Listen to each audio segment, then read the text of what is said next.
Laboratory techniques and equipments.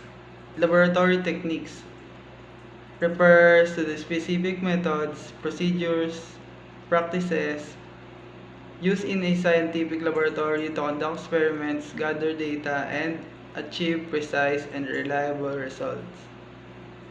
Laboratory apparatuses. Ito naman yung mga tools and equipment habang sa na ginagamit kapag nagpe-perform ng mga experiments para makakollect ng data. Pusa. Yung pusa. Examples of laboratory apparatuses and their uses.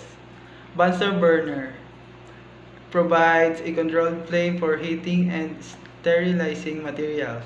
Beaker used for measuring, mixing, and heating liquids. Graduated cylinder precisely measures the volume of liquids. Balance weighs and measures the mass. Thermometer measures the temperature.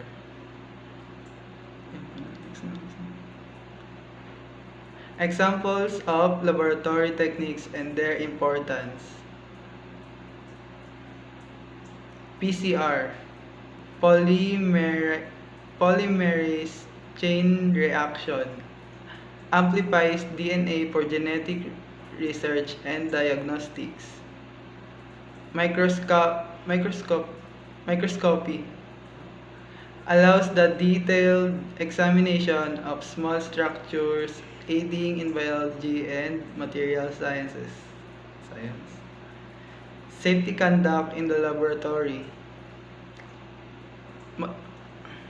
Examples of safety conduct in the laboratory ay magsuot ng personal protective equipment, PPE, like lab coats, goggles, and gloves.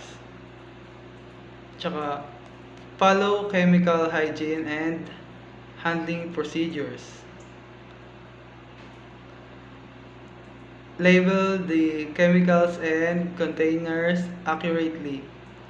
Properly dispose of hazardous waste.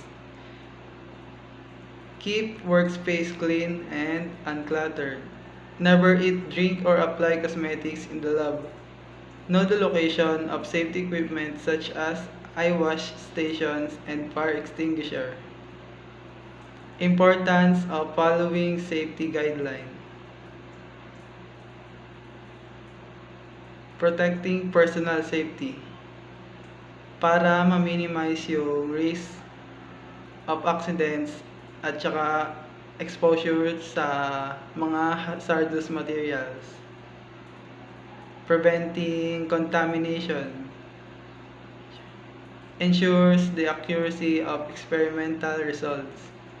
Preventing equipment and resources para ma-reduce yung damage tsaka wastage. Maintaining a safe working environment for all laboratory personnel. Complying with legal and ethical